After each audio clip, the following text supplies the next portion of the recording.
All right. Our second concept is comparing graphs of quadratic functions.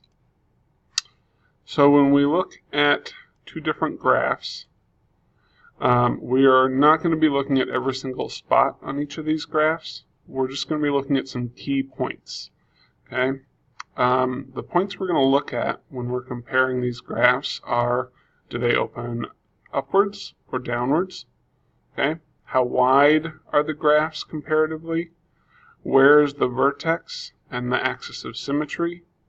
Okay, and then the zeros, right, where it crosses the x-axis or the y-axis. All right. So those are all the things that we're going to look at and the ways we're going to talk about the differences between our graphs. Okay.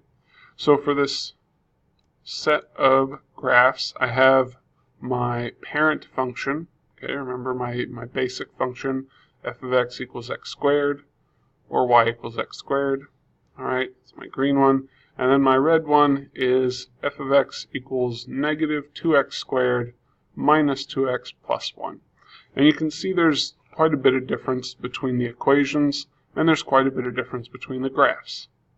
All right, when we're going to talk about the difference, we can talk about how they differ, or we can talk about what one graph does. Okay, so my parent function, my green, and let's go ahead and split this in half. Okay, so this will be x squared, and this will be negative 2x squared minus 2x plus 1. Okay, so for this one, I would say, well, it opens up. Okay, opens upwards. All right, I would also say that the axis of symmetry, axis of symmetry, and I'm going to eyeball this and use what I already know, but often we would have to use our axis of symmetry formula. Our axis of symmetry is going to be 0. Okay, and I guess with this one I don't really have to eyeball it because I just have x squared. All right, so it opens upwards. The axis of symmetry is 0. The vertex is 0, 0. Okay, and then that is about it for what I can just say about x squared. Okay, so I'm going to go through and talk about our other function. Okay, so it opens down. Okay, the axis of symmetry is at negative 1. All right, axis of symmetry is negative 1 for the axis of symmetry. The vertex is at negative 1, 3.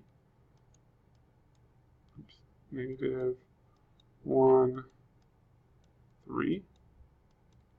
Okay, and again, that's about how much I can talk about for this function by itself. Okay, now I can get down to comparing the two. Okay, compared to, so my f of x squared, or f of x equals x squared, compared to my other function is wider.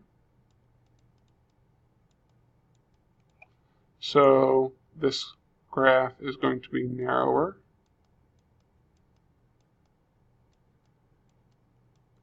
All right. What else can I say about these two? Let's look at my key points. I talked about that. I talked about the width. I talked about the vertex and axis of symmetry. So the zeros of my graph,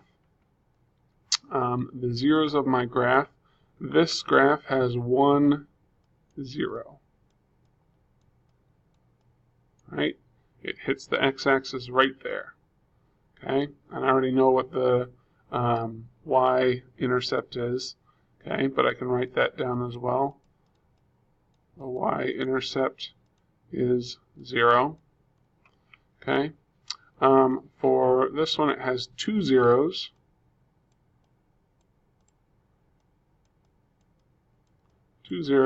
And the y-intercept is at 2.